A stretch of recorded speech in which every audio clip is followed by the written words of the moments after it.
Shalom, selamat pagi Bapak, Ibu, Saudara, serta rekan-rekan yang saya kasihi di dalam Tuhan Yesus Kristus. Dengan penuh sukacita kembali pada pagi hari ini saya menyapa menjumpai Bapak, Ibu, Saudara semua. Dimanapun Bapak Ibu berada, biarlah program motivasi pagi ini boleh menjangkau Bapak Ibu Saudara semua. Firman Tuhan pada pagi hari ini terambil di dalam Mazmur pasal 100 ayat yang kedua. Terjemahan baru kedua berbunyi demikian: beribadahlah kepada Tuhan dengan sukacita, datanglah ke hadapannya dengan sorak-sorai. Amin. Saudara-saudara terkasih, pagi hari ini kita akan merenungkan firman Tuhan di bawah tema beribadah dengan sukacita. Sahabat-sahabatku yang dikasihi Tuhan, Mazmur 100 adalah sebuah nyanyian syukur yang mengajak kita untuk memuji dan menyembah Tuhan dengan hati yang penuh sukacita. Ayat yang kedua mengajak kita untuk beribadah dengan sukacita, menunjukkan betapa pentingnya sikap hati dalam ibadah. Bukan hanya soal apa yang kita lakukan dalam ibadah, tetapi bagaimana kita melakukannya, yaitu dengan sukacita dan sorak-sorai. Para sahabat yang diberkati Tuhan, sukacita dalam beribadah bukan hanya ekspresi emosional yang datang setelah kita merasakan berkat atau kebahagiaan pribadi. Sukacita yang dimaksud dalam Mazmur ini adalah sukacita yang lahir dari hati yang penuh dengan penghargaan terhadap Tuhan, karena kita menyadari betapa besar kasih-Nya dan segala kebaikan yang telah Dia berikan dalam hidup kita. Sukacita dalam ibadah bukan tergantung pada keadaan eksternal kita, tetapi merupakan respon terhadap kasih Tuhan yang tak terhingga.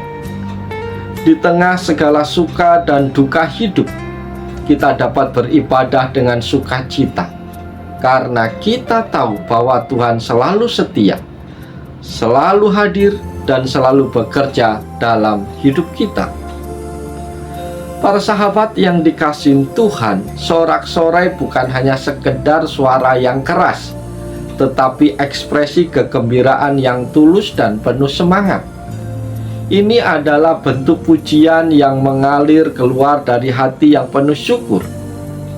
Dalam beribadah, kita tidak hanya memuji dengan kata-kata, tetapi dengan segenap kekuatan dan perasaan kita. Sorak-sorai menunjukkan bahwa pujian kita bukanlah rutinitas kosong, melainkan manifestasi dari hati yang penuh kebahagiaan karena berjumpa dengan Tuhan. Bapak, Ibu, Saudara yang dikasihi dan yang diberkati Tuhan, ketika kita datang ke hadapan Tuhan, kita diajak untuk menghadapnya dengan penuh rasa hormat dan penghormatan yang tulus.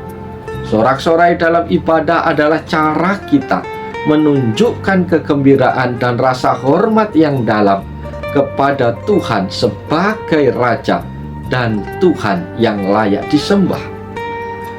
Ibadah yang kita lakukan dengan sukacita dan sorak-sorai tidak hanya membuat kita diberkati, tetapi juga memuliakan Tuhan.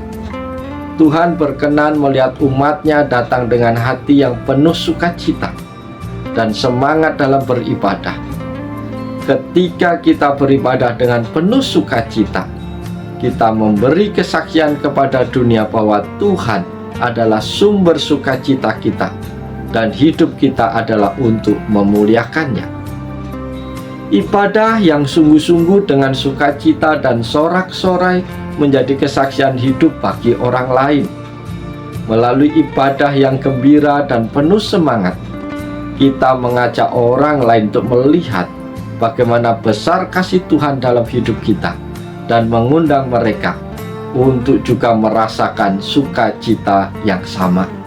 Saudara-saudara terkasih, melalui bagian firman Tuhan ini ada beberapa hal yang perlu menjadi perenungan kita bersama, yaitu yang pertama, makna ibadah yang berakar pada sukacita. Ibadah bukanlah sekedar kewajiban atau rutinitas, tetapi harus datang dari hati yang penuh sukacita.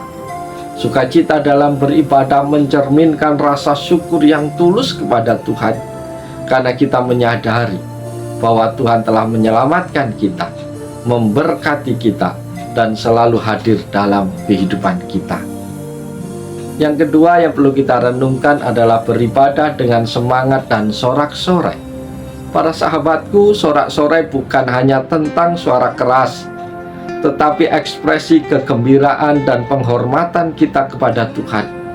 Ketika kita datang dengan semangat, pujian dan doa kita menjadi lebih berarti, karena itu datang dari hati yang penuh dengan antusiasme dan rasa syukur yang mendalam.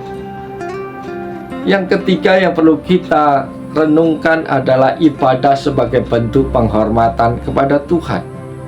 Menghadirkan sukacita dan sorak-sorai dalam ibadah, itu juga berarti kita mengakui keagungan Tuhan. Tuhan yang kita sembah adalah Raja yang layak menerima segala pujian dan hormat dari umatnya. Dalam ibadah, kita mengakui keselamatannya, kemuliaannya, dan kasihnya. Yang keempat yang perlu kita renungkan adalah ibadah yang mempengaruhi kehidupan sehari-hari. Saudara-saudara, sukacita dalam ibadah harusnya berlaku dalam kehidupan sehari-hari. Ketika kita beribadah dengan sukacita, itu seharusnya mencerminkan kehidupan kita yang penuh sukacita di luar ibadah, dalam pekerjaan, relasi, dan aktivitas kita. Yang kelima yang perlu kita renungkan adalah meningkatkan kualitas ibadah. Mazmur 100 ayat 2 mengajarkan kita bahwa ibadah harus melibatkan seluruh diri kita, yaitu hati, pikiran, dan tubuh. Sukacita dalam ibadah menuntut kita berpartisipasi sepenuhnya dalam momen tersebut dengan penuh semangat dan tidak setengah-setengah. Mazmur 100 ayat 2 ini mengajarkan kita untuk beribadah dengan sukacita, membawa sorak-sorai sebagai ekspresi syukur dan penghormatan kepada Tuhan. Ibadah bukan hanya rutinitas atau kewajiban, tetapi kesempatan untuk merayakan kasih Tuhan dalam hidup kita. Karena itu, mari kita refleksikan sikap hati kita dalam beribadah, dan pastikan bahwa setiap doa, pujian, penyembahan kita datang dari hati yang penuh dengan sukacita, menghormati Tuhan, dan mempengaruhi kehidupan sehari-hari kita. Oleh sebab itu, mari kita jalani seluruh kehidupan kita sepanjang hari dengan penuh semangat, dengan penuh sukacita, dan biarlah kita senantiasa mengekspresikan rasa syukur kita dengan penuh antusias di dalam setiap ibadah-ibadah yang kita lakukan. Oleh sebab itu, selamat pagi, selamat berkarya bagi Tuhan. Tuhan menolong, Tuhan memberkati Bapak Ibu Saudara semua. Salam haleluya. Amin.